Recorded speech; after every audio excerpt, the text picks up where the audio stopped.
बनती है। मैं आप सभी की तरफ से उन साहिबान का धन्यवाद करना चाहूंगा और ये आप सबको पता भी होना चाहिए कि किन किन लोगों ने जो सामने कभी नहीं आए और मदद की। सबसे पहले चौधरी भूपेंद्र सिंह जी हुड्डा, बहुत मदद की है, बेहद मदद की है उस आदमी ने।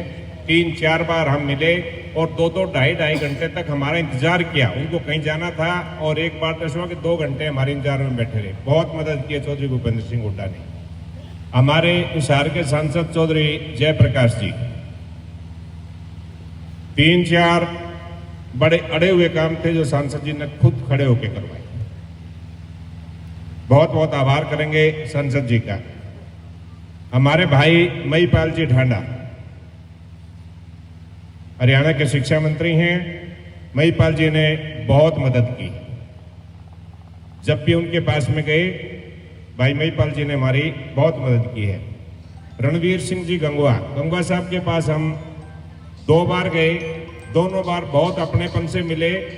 कई लोगों के दिमाग में ये था पता नहीं भाई ये गंगवा साहब जाटों की मदद करेंगे कि नहीं करेंगे। मुझे इस बात से बड़ी एलर्जी होती है कि कोई जाति के नाम पे मदद करेगा, जाति के नाम पे मदद नहीं करेगा। हम आभार व्यक्त करते हैं गंगवा साहब का, बहुत मदद की गंगवा साहब ने।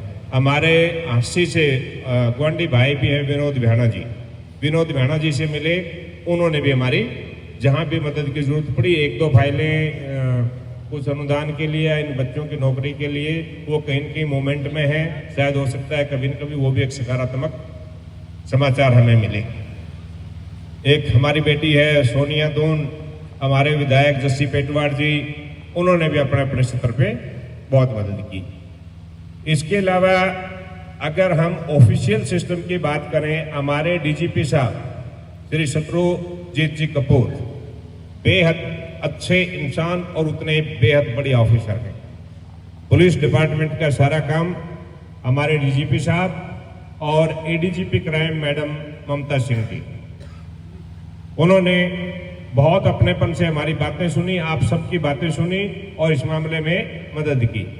डीआईजी क्राइम हामिद अख्तर साहब जो यहाँ स्वयं गांव में भी आए थे, मौका भी देख के गए थे और उन्हीं वास्तव में ये हामिद अख्तर साहब की डायरेक्शन में ही ये सारी जांच चल रही थी।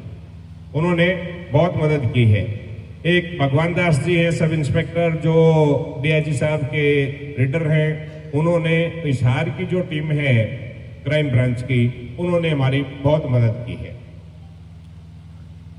आंसी के वर्तमान एसपी श्रीमान अमित यशवर्धन जी काबिले तारीफ ऑफिसर हैं, बहुत अच्छी मदद की है।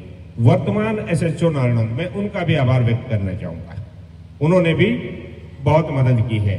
बीच में ये केस एसटीएफ के पास गया था क्राइम ब्रांच में जाने से पहले, और जब आप सभी ने उस समय के नालायक एसपी से जब ये केस वापस ले लिया था, उस बीच में एसटीएफ के पास ये केस गया था और डीएसपी कमलजीत साहब हैं, कमलजीत नैन, मैं उनका भी आभार व्यक्त करना चाहूंगा, उनकी टीम का आभार व्यक्त करना चाहूंगा।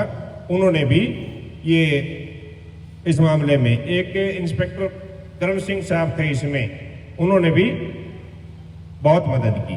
जिसने मदद नहीं की मैं उनका जिक्र नहीं करना चाहता, कई भाइयों ने कह लिया सारी चीजें हैं, उनका हम कोई जिक्र नहीं करना चाहते। मैं तो उनका आभार व्यक्त करना चाहता हूं, क्योंकि आभार इसलिए व्यक्त करना चाहता हूं जब मैं अगर ये आशा लेके जाऊं कि मेरे प्रधान बलबीर जी हैं, भाई साहब हमारे चाचे ताऊ भाई हैं, जो भी भाई मेरी वो मदद कर देंगे और वो जाते ही मुझे उठा के फेंक दें, तो मुझे क्या करना हुआ, 2 स्थिति होती है। एक तो ये कि मैं पड़ा रहूं कोने पे क्योंकि भाई इन्हीं के भरोसे था, और एक ये भाई ये मेरी मदद नहीं कर रहे हैं तो मुझे और मजबूती से खड़ा होना होगा। तो जहां से मदद नहीं मिली तो हम आप सारे मिलकर और मजबूती से खड़े हो गए, ये काम कर लिया, उनका भी आभार।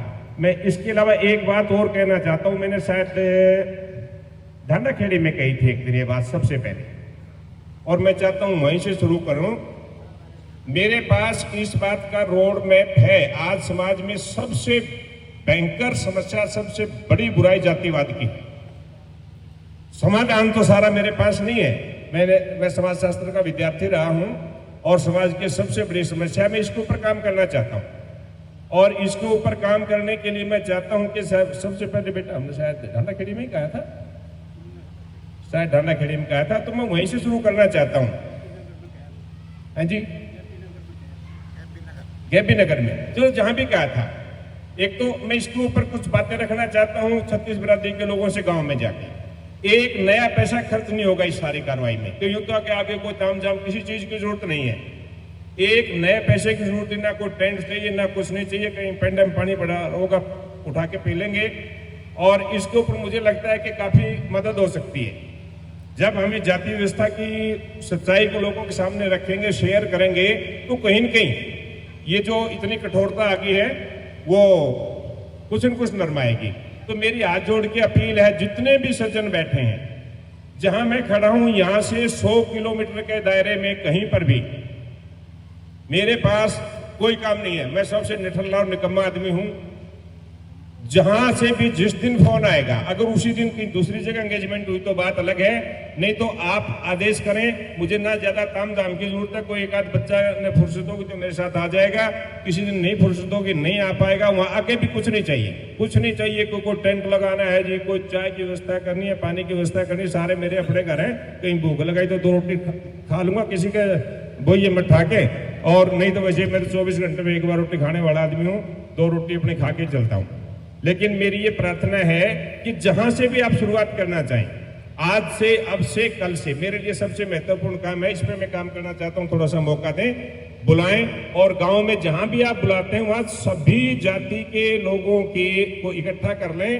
और मैं ये दावा करता हूं, एक तो कहते हैं कोशिश करेंगे, मैं ये दावा करता हूं कि जितने लोग उस सभा में बैठेंगे उनके दिमाग में जाति का जितना जहर है, मान लीजिए कि 100 किलो जहर है, वहां से उठ के जाएंगे तो 25 किलो रह जाएगा, 75 किलो को मैं खत्म कर दूंगा। और इस तरह के 2-3 प्रयास होंगे तो हम सब उसमें कामयाब होंगे। ये मैं विनती जरूर करना चाहता था, आप सबसे विनती कर ली। धन्यवाद। मेरा नंबर सभी के पास होगा, नहीं हो तो बेटा एक बार नंबर बता देंगे। एक बार